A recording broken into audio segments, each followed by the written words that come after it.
Welcome to the Radiantpreneur Rising Show with me, Jess Tomlinson. Interviews to inspire a new movement of leaders and entrepreneurs.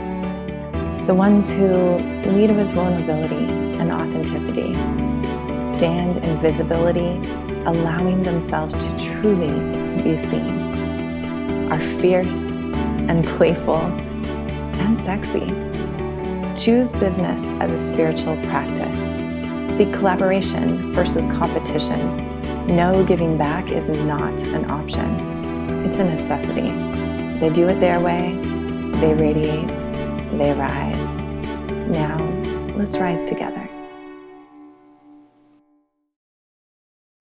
All right. Welcome back, everyone, to the Radiantpreneur Rising Show. I'm Jess Tomlinson. It's so great to have you here with us today. I'm super excited to welcome Stephanie Dodier to our show today, who is just a really bright light. We just met before we hit record, and I was connected to her from one of our previous guests, Leanne, and just really excited to dive into her world of body image. And we're just going to dive in so much more. Who knows where the conversation is going to go? So welcome, Stephanie. Thanks for being here. Thank you for having me on the show. It's an honor to be here. Yeah, you're so welcome. So there's only one question that I ask, and then the rest of it will just see where it goes. But that question is, how are you currently in your life, in your business, or maybe both, leaning into your visibility edges? So for me, this question is very profound because this question has shifted my entire business. So for people to know, I am I'll step back and say it shifted both of my business. Back 8 years, almost 9 years ago, I was in the corporate world, climbing the success ladder and breaking the glass ceiling within Hudson's Bay Company, which is a Canadian retailer. And part of my journey was to achieve or be successful in the world of men. So how I showed up in this space was critically important. And part of my difficulty of doing this, I put on a lot of weight to hide, right? To hide behind my femininity. And at some point in my mid-30s, I went through a weight loss journey and shedded the weight and had a completely different image in my corporate environment, which changed my relationship throughout my entire network. And I, for a multitude of reasons, decided to leave that and went into the world of health and wellness, which had helped me heal myself. And then I entered that world being in what I call a conforming female body, which is white, thin, standardized body.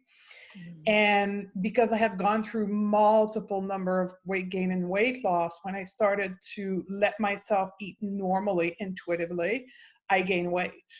So now I was this health professional in a non-conforming body, what I call and comfortable referring to as a fat body, which then propulsed me again into a completely different world, having to show up as a health professional in a large body. And this is where I am right now. I'm nourishing this aspect of me of being in a non-conforming body in a space which is almost exclusive to thin white bodies. Yeah, wow. Thanks for sharing that. So it's like this whole journey of visibility and what that meant for you in the corporate realm, which, like, when you said that what I heard was, you kind of tried to like manify yourself. That's what I like to say. And right? Like, and I can relate. I did that too. I used to have really short hair because I thought that made me look like serious. And I was afraid to grow out my hair and, be seen in a certain way or like perceived. And so I know that was one of the ways that I showed up too. And I had a transformation when I was in corporate, where I started allowing myself to just like dress however I wanted and wear tighter skirts. And I was really afraid at the time. And then the crazy thing is, what I realized is because I was so much more confident and really owning myself, I got a lot less like gross compliments or like weird, like, interactions with men in the industry. And I was in the airline industry, which is very white male. And so thank you for sharing that, because it's just like helping me reflect. And I think it can help all of us reflect, Yes. whether you're in a leadership position in a corporate type job or a leader in your own business. It's like these journeys are really fascinating. And it's for me, in the way that I see life, it's that everything that happens to me happens for a reason and as a way of teaching myself something.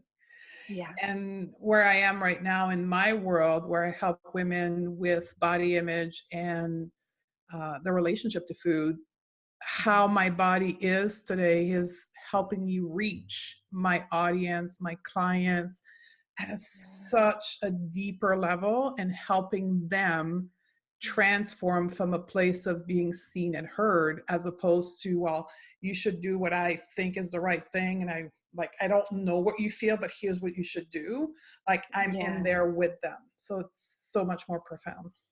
Yeah, it's like you get it. You really do get it. You're not Yes. just where they want to, I don't know, like, and it's not even sounds like where they want to be, right? You No, really just want to hold them in like what they're going through now, because that's where you find the magic, right?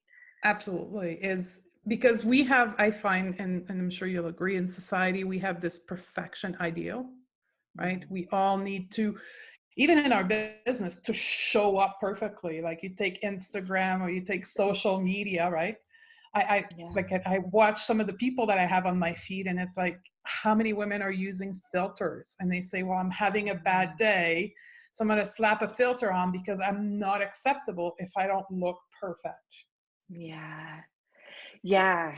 Oh, go Right? ahead. So Yeah. when you allow yourself to show up as who you are, and for people, and I'm sure a lot of women will relate, when you've been dieting for years and you finally lift off the restriction and allow yourself to fulfill your needs through food and movement and different aspects of your health, and you gain weight, you will often have this period, and I know for me it lasted probably a couple of years, where I literally hid behind my business. Hmm. I hid because I did not know how to negotiate this new body. And because a Hmm. lot of my worth, my self confidence, my ability to deliver on my business was linked to the way I looked, right? It Hmm. was terrifying for me to show up in this non-ideal body type and still continue to push and help people transform their own life, in my case, right? And drive my business from this new body. So it was a huge path of Yeah. self-discovery and growth. Yeah. And how did you hide? Did you not do videos or post photos of yourself? Did you just kind of like share information? Yeah. Yeah, shared information or very strategically posted photos, right? With a Mm. very specific angle, using filters and angles. And I remember even canceling speaking engagements because Wow. back in the days I was speaking a lot in front of professionals. Hmm. So in that period of having to heal my own relationship to my body and having to show up in front of my peers, which were 99% in this conforming body, and having to stand Hmm. up in front of them and teach them something about their professional trade, I felt completely inadequate. So Mm. I remember canceling speaking engagement in big one, and video, but only strategically from like here, like Mm. above the neck, so I wouldn't Yeah. show the rest of my body. And Yeah. it stopped my growth, right? And it stopped my business growth because I wasn't being who I truly was. Yeah. Thank you for sharing. Like, so honestly, I'm really appreciating this conversation. I, um, I mentor women in one of my friends' programs Mhm. around their visibility. And we had our last call last night after 5 months. And it was interesting that the theme was all about perfectionism. They're going Mhm. into being even more visible in their businesses and sharing their work. And it was just like all of them are like, I have to get it a certain way, or I have to be a certain way, or say a certain thing for people um, to see me as an expert. And there's like this whole fear. And the question that I asked one of the women when this theme started coming up was, well, let me ask you, do you resonate more with leaders who seem like they have it all together? Or do you resonate with the humanity of the leader? Mm-hmm. And hands down, everybody was like, oh, for sure, the humanity. And I'm like, well, you're not any different, right? Like, um, yeah. So I also love, yeah. So I just wanted to mention that piece around the perfectionism because you had brought that up. So I If kind of I wanted to can bring ask that a back around. question, Yeah, go ahead. in this group of women, or even in the women listening to this podcast here, and perhaps you reach out and you let me know, but how many of them it's their body image that's preventing them from fully showing up? Yeah, it's so common. It's so common. It's so common. And I feel like it's interesting because I feel like I can ask all the right questions, right? So like I know how to coach people through it, but I am not the person. That's why I love having you here. I'm not the person that they will feel like understands Mm-hmm. because I've never been in a larger body. And I wanted to bring this up to you too. I really appreciated, there was a woman that I was following and she helps women in a very similar way that you do. And she was saying, like, you know, you can't actually talk about like body acceptance if you've never experienced it and been in that place. And I was like, she's so right. Like, Yeah. I really am so aware now of treading very consciously about talking about any of that, you know, because I literally can't understand. I I can can understand say, in different ways, right? In different ways, but not in the ways that a lot of people really need. and it's a paradox because it is true, right? You Mhm. can't, or you, so you cannot teach from a place. This is a scope of area where you can't teach from theory. Like you don't learn that in school, like yet. Mhm. Perhaps in 50 years from now it'll be different, but right now we're in a place where this type of knowledge is not acquired through intellectual knowledge. It's Mhm. only acquired through lived experience. Mhm. And it's also, if you haven't done your own work, you can't teach it neither, right? And it Yes. has nothing to do with the number on the scale, right? It has nothing to do if you're a size 22, you'll be able to teach it, or if you're size 12. It has to do Mhm. with the own perspective that you have with yourself, right? You could Mhm. be a size 12 and be completely unacceptant, but you can, if you do your work, be able to teach about it. So it's a very interesting paradox because the people who can teach about it, 95% of them have visibility issue and they're not willing to stand up Mm. and to Mhm. show up and to make this a place where they can serve people and develop a business around this. Yeah. Yeah, exactly. So what is your journey looked like? Like how did you go from that place where you were in your business, where you were hiding behind the Mhm. business, to how you've been able to show up now? Can you take us behind the scenes as to like what that has looked like? Absolutely. So part of my journey has been accepting that if I didn't do that, I was not going to move forward in my life, right? Mm. And Mhm. I want to dig deeper or go a little bit of a tangent beside, but there is this phenomenon called diet culture. I don't know if you're aware of that, Yes. Yeah. right? It's this culture in modern society that we're in where the thin standard body is the ideal body and the valued body and the worthy body. And I didn't realize up to my late 30s that that was a phenomenon in society. I thought that was the law of the universe, that everybody needed to be thin and we should all strive to be thin. Part of my journey was to realize that this is not a fact of life. This is not the truth of the universe, that only thin people are valued or worthy. Mm. So there was this first step of saying, wow, like everything that I've been taught up till now is actually untrue, right? Mhm. And then I have also had to learn about feminism. I don't know if you speak a little bit around that here, but this whole segment of women's leadership, right? And how we were back in the Yeah. late 18, up to the late 1800, suppressed and not in our power, right? Yes. we could have not done what we were doing today 120 years ago, right? Mhm. It wasn't something that we were allowed. We weren't even able to open a bank account, let alone stand up and build a business. So Isn't one that of, crazy about the I bank know, account? I just want to pause there. Like, I read that the other day and I was just like, oh my God. Like, society literally created a system where we were dependent on men. Like, absolutely. So have you read The Beauty Myth by Naomi Wolf? no. You got to put that on your reading lists. Okay, this Okay. is a brick. This is like the perfect reading over the Christmas period. It will shake you to the core. Wow. Naomi Wolf is an author. This is the third generation of feminism. And she wrote this book 20 years ago that became a New York Times bestseller for 2 years in a row. Mhm. And basically what she did is she looked at the diet, weight loss industry and the beauty industry in correlation parallel to the evolution of women's rights. Mm. And little to be known, this whole phenomenon of women's body ideal was concurrent to us gaining more power in society. So one of the ways to keep us away from our power, to keep being subdued to patriarchy, was to keep us obsessed about weight, about food, and about weight loss, right? Mm.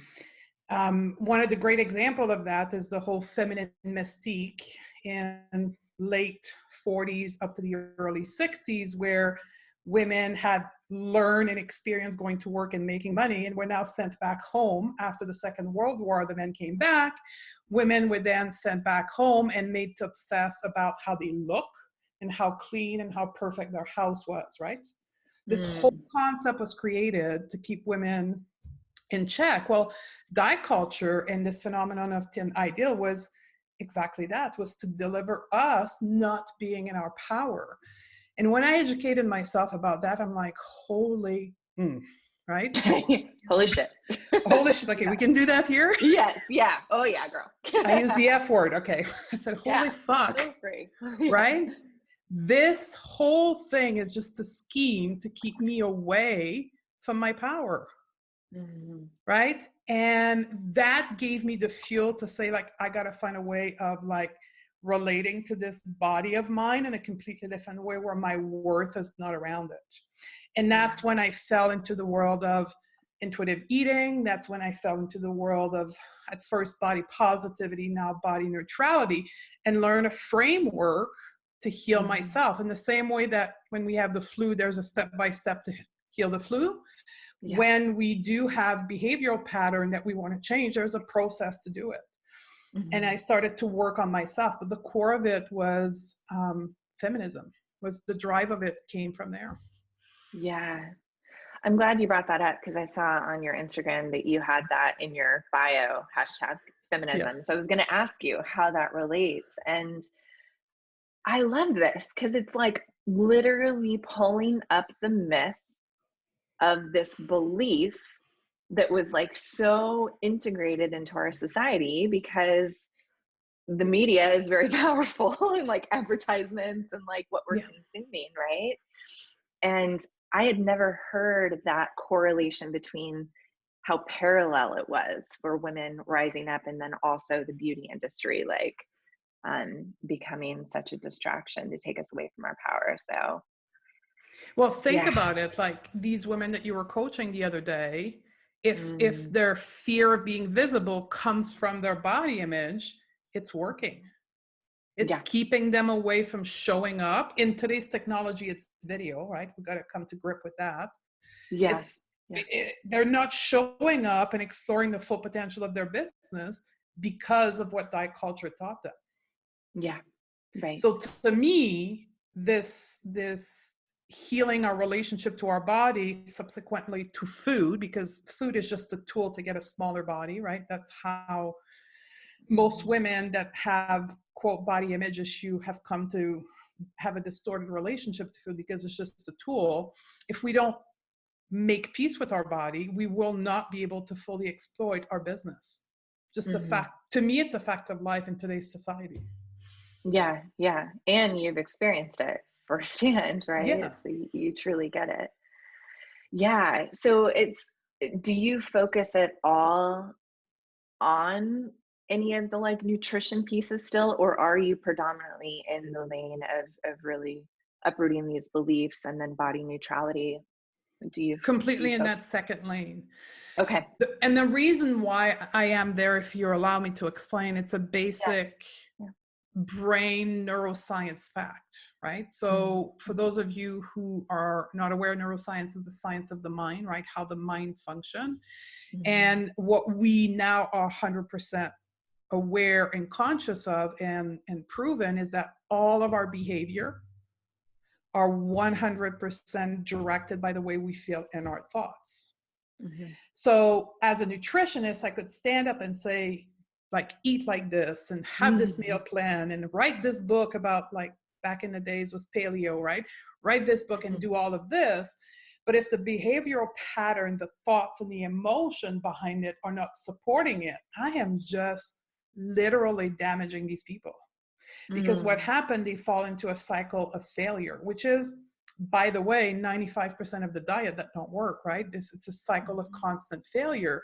And what it does, just like it did for me, it literally destroy your self-worth, because you're like, wow, this book said I should be able to do this if I only had more discipline, right? Yeah, right. And it's Then you just like, beat yourself up. You're like right? self-flagellation. Yeah.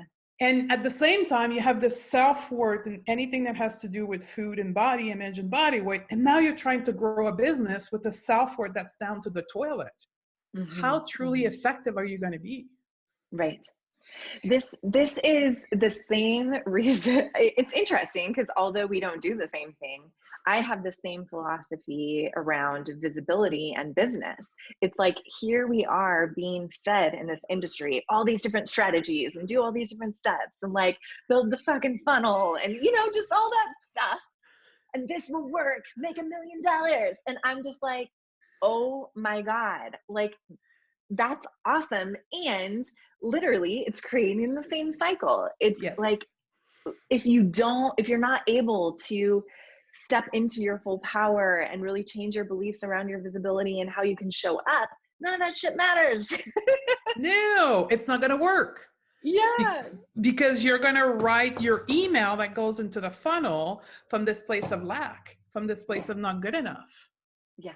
Exactly. Yeah. Right? So you're going to keep spending hundreds of thousands of dollars on ads and funnel experts and all of this. You're going to be wondering, why does it not work? Right. Yeah. Right? It must be something wrong with me.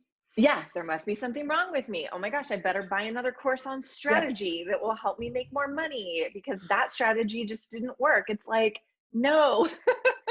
It's funny because I coach also a segment of, because what I do for food and nutrition, just like what you do in visibility in business, it's a very new segment of health professional, right?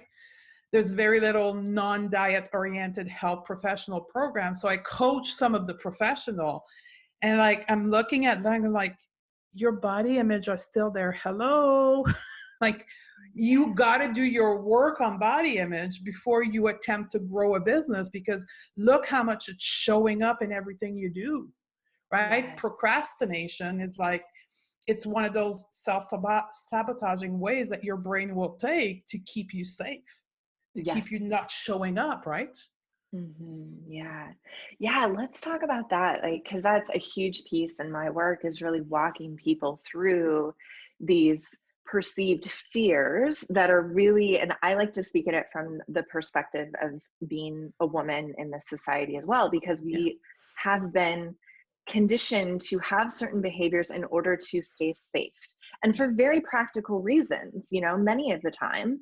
And yet, our business, like if we really walk ourselves through these processes of knowing that we are safe and not allowing these fears to take over, usually it is just like some sort of like made up fear and belief that is the Yes. self-sabotage. So will you speak to how do you guide people through these fears that keep them Yeah. small? So I coined a term called diet brain. Okay, Diet so brain. that's my, Oh, well, there could be other, but I searched Google and I couldn't find anybody else using that term. So I'm branding it right now. Diet brain is I like it. these patterns of thoughts that are very present for women who have chronically dieted their whole life or a good portion of their life. Mhm, Perfectionism is number one, right?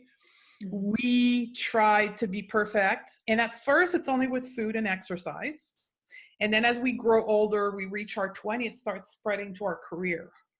And then it mhm, starts spreading to our family. We need to have the perfect little family, right?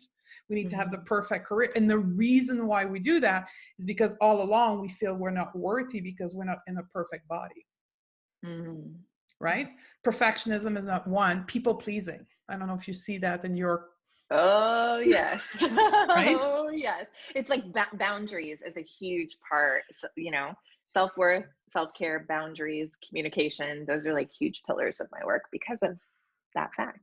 So I'm curious, in your circle, why do women people please? What's the driving force behind that?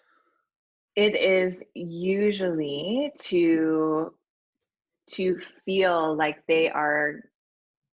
they're worthy.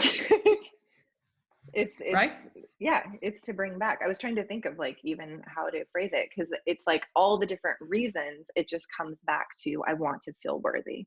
Yeah, acceptance, right? For Acceptance. me, Yeah. it's a lot of acceptance because they feel that society doesn't accept them because of their body size. It's all made up in your mind, right? Yeah. But you feel that you're not accepted. So now you're going to strive like, oh my God, if this person doesn't like me, and it starts playing in your business, right? People will like, well, I just got 10 likes on this photo instead of like 20. Hmm. Right? I remember for me, people pleasing was still present up to 2 years ago when I started to post full body picture. Every Yeah. time I would post one, I would get like 200 unfollows, right? I was like, here's Mm. a confirmation that people are not willing to accept a health professional in their bigger body. They're all unfollowing me, right? Mm. And I did it the first time. I stopped doing it because I was like, oh my God, my account's going to drop to nothing, right? Yeah. But in fact, what I was doing is I was cleaning up people who weren't my people, Exactly. That's what I was right? just gonna say. They were not your people. They were not ready for my message. Hmm. So another one that's very common for us is seeing the world through your body, right? So we'll call that mental filtering, Hmm. where if you're having a bad day or you're not having a good launch, it's because of your body, right? You could have connected with more people if you were in a thinner body. If you looked better, you would have had more opportunity, right? So we start Mm. seeing all of that. All of those patterns are all because we are afraid of being in our body because we think our body's unacceptable. We have to go at the root and those core beliefs. For Mhm. me, the vast majority of those core beliefs is what diet culture has been teaching you. So when we start unpacking, like we stop talking about food completely, like say, Mhm. okay, pause for like 3 months. We're going to unpack your entire relationship to food and body. And what we find when we start unpacking to like way back to 6 or 7 years old is that 90% of my clients and students, their mom dieted. Mm. So they grew up building a relationship to food that was directed by their mother dieting Yeah. and seeing that relationship, Yeah.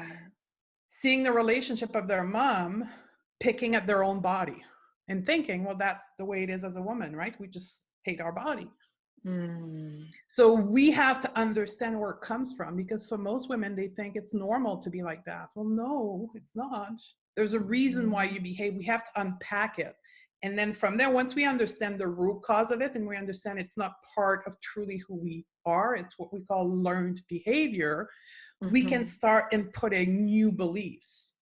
So we Yeah. work through a model of self-coaching, right, which is about dissecting our thoughts and our emotion, and then we start rebuilding new beliefs. Mm. So good.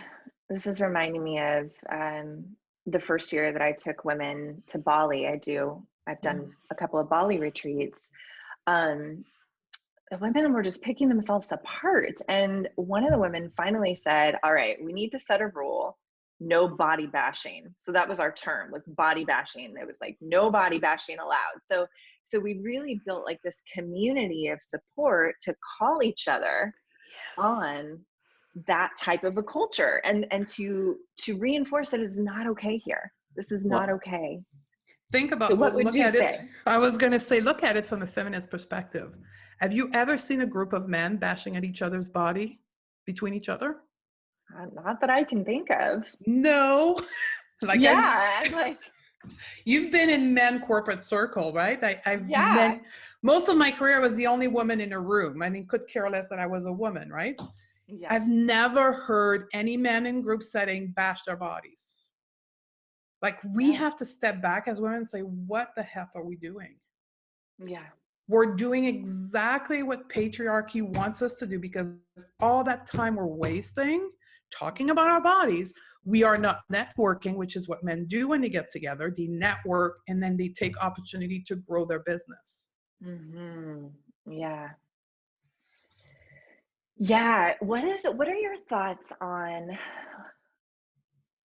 this is something that just breaks my heart, is even women in close circles with each other Yeah. will have these fears come up, and you can put it in the body Yeah. perspective, but for me, like in my circles, I get so frustrated because they have these fears come up when Mm-hmm. other women are doing similar things to them, and it's like there's not enough, like we got to grab, and there's this scarcity mindset. And like something that I want to do a post on soon is, I get so annoyed when women use the hashtag women supporting women, and yet they're like the first ones to be like, what is that woman doing over there, or not wanting to like freely share each other's work. It's like this scarcity mindset. So can you speak a little bit to that, in the how that might play out in your line of work? Um, it's funny because this morning I was doing a post in one of my groups. So each one of my program is a group that we support each other. And it's extremely difficult to get women to post a picture of themselves. We got to get over this hurdle. Two, to comment on the other woman's picture, right? And support her. Yes. Like part of, I think for me, how I see it is we have lived in this mindset of fear and scarcity and not enough for Mm-hmm. so long, right? Mm-hmm. That our outward behavior, such as not supporting each other in your field and not sharing others' work, starts showing up, and we don't realize that it's all coming from that place of being afraid and not being worthy enough and being in this patriarchy dominated state of mind. Mm-hmm. And it starts, like I said, it starts spreading through your entire life. And so you are afraid of supporting people in the same business field as you, because you think like there's already not enough for me. If I Mm-hmm. bring her to my world, there's even going to be less for me because I live in this place of fear. So for me, Mm-hmm. when I liberated myself from this body image struggle that I was going through, everything in my freaking life became easier. Mm. Everything. Right. Yeah, share, like what? Share more. So now, well, for me, right now I'm at the stage where I'm coaching other professionals, have no issue whatsoever of sharing them on my platform, bring them on my podcast and sharing them on Instagram, because I know I will attract and there will be enough for me, right? The Mm. right people will come to me and the right people will come to her. Like I'm not Mhm. in that lack mindset anymore, because my lack mindset was driven by body image. Liberated myself from that, everything became abundant in my life. Mm. And because I've learned of what I call self-coaching, right, the way of reframing your mindset, even when I go there, go into this place of lack, I have the tool to say, hey, I see you. We're not going to think like Mm. this. Let's come back over here. And that's the way we want to think. Like I'm able to, what I call, manage my mind. There's a Mm. great podcast out. My mentor, her name is Carol Lowenthal. Have you ever heard of Mm. her? No, I haven't. It's called the Unfuck Your Brain podcast. Yeah, so You good. gotta listen to this. Okay. She's awesome at teaching people how to literally unfuck your mind. Yeah. And what she teaches is what I teach now and what I practice, and literally will get you to be aware of those behavior and bring you back to where you want to go, as long as you're intentional about where you want to go, right? So good. Oh, I love this. I would love to hear you speak to the difference between body positivity Mm, and body neutrality and why you made that shift. yeah.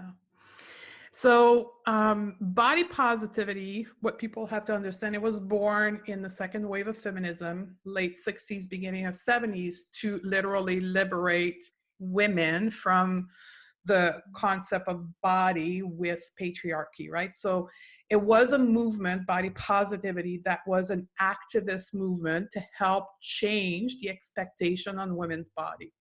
Mm. Kind of went down and then it resurfaced perhaps about 10 years ago, mainly because of Instagram, right? It became popular because of body positivity on hashtag body positivity on Instagram, where now women are still doing activist movement as far as changing the perception as to what women's body should look like. Mhm. Foundationally, it's activism. So that's how I see, as a therapist, as a person who helps other people, like a clinical application, body positivity is extremely difficult because Mm. the gap where most women's are, which is body shaming, to body positivity, it's like literally 180. Yeah. I hate my body every single day. And now you're telling me I not only have to accept it, but I have to love it, be proud of it, and then go hashtag body positivity in my bikini on the Oh my beach. God. Like, Yeah. too much, right? Too big of a jump. So too much. So from a clinical application for anybody who works with other people, the gap is too big. And literally, when you look at neuroscience, your brain will literally shut off. Like your prefrontal cortex will say, nope, we're not going there, right? We'll Mm-hmm. try to protect you. So body neutrality is that middle space. Call it like that 90-degree change where you shift from hatred to acceptance, where you change your viewpoint on your body from being about your worth to actually the vehicle that takes you through life, Mm-hmm. the vehicle that will allow you to, for say, grow your business, right? It's what holds your brain, it's what holds your body if you're doing video or on stage speaking. Like, it's that vehicle through which you experience life.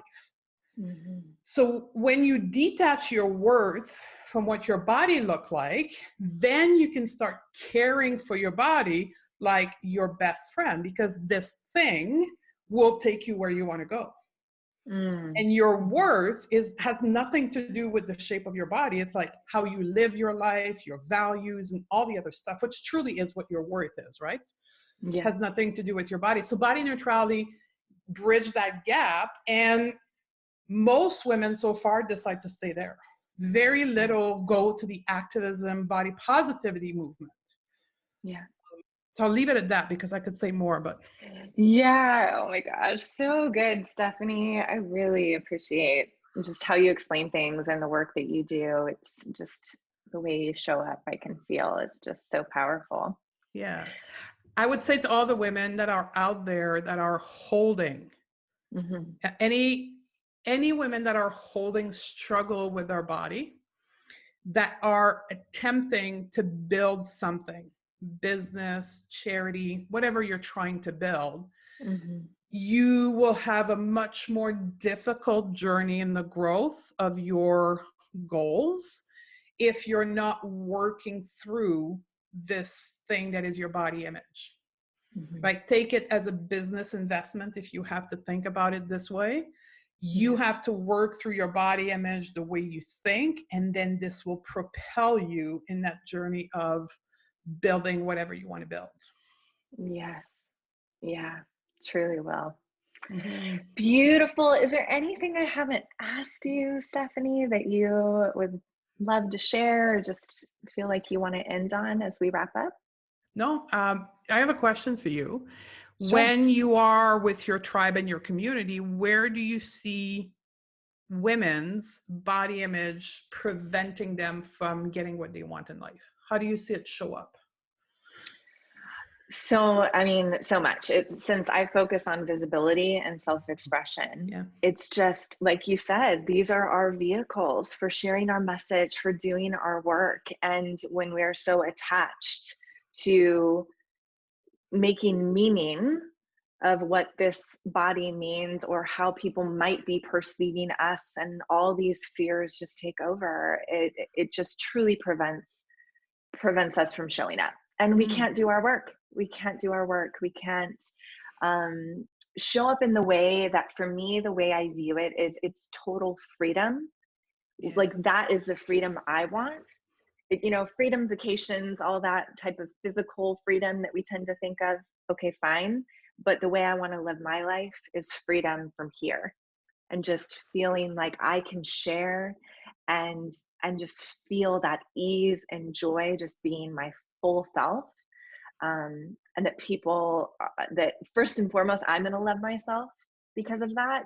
And then the right people will be in my community because of that. And so that's what I see the journey of women that are in my community be able to go on. And I'm definitely glad that you came on this show to speak specifically to this Mm. piece, because I think we all needed to hear from Yeah. you. Yeah. Well, I'm hoping that in 30 years from now, the generation of women that are coming up, because you can see it through, I don't even know if it's millennial. What is the generation after millennial? The kids that are like 10 and 15 right now, what do they call it? They Like call Gen millennial? X?